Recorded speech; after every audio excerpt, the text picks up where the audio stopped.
দীর্ঘ ১৭ বছর সুদূর লন্ডনে থেকেও দল পরিচালনা করছেন বিএনপির ভারপ্রাপ্ত চেয়ারম্যান তারেক রহমান।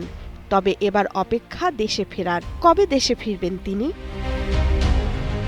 যদিও আগে থেকেই তারেক রহমানের ফেরার ব্যাপারে নভেম্বর-ডিসেম্বর ঘিরে আলোচনা ছিল, তবে ত্রয়োদশ জাতীয় সংসদ নির্বাচনে নিজেই জনগণের মাঝে থাকতে চেয়েছেন, দলকে দেশ থেকেই নেতৃত্ব দিতে চেয়েছেন।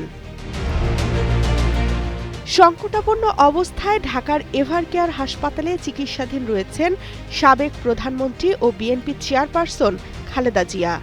যদি তাকে বিদেশ নেওয়া হয় তাহলে তারেক রহমান দেশে ফিরতে কিছুটা দেরি হতে পারে, আর যদি তিনি দেশেই চিকিৎসা নেন তাহলে শিগগিরই দেশে ফিরবেন তারেক রহমান। তারেক রহমানের নিরাপত্তা ইস্যু নিয়ে স্বরাষ্ট্র উপদেষ্টা অবসরপ্রাপ্ত লেফটেন্যান্ট জেনারেল জাহাঙ্গীর আলম চৌধুরী বলেন, বাংলাদেশে কারো কোনো নিরাপত্তার শঙ্কা নেই।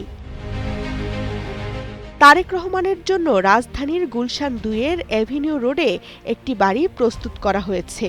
এছাড়া জাপান থেকে বুলেট প্রুফ গাড়ি আমদানিরও উদ্যোগ নেওয়া হয়েছে। তবে তিনি দেশে ফেরার জন্য কোনো ট্রাভেল পাস চাননি বলে জানিয়েছেন পররাষ্ট্র উপদেষ্টা তৌহিদ হোসেন। তামান্না তাহসিন খান, কালের কণ্ঠ।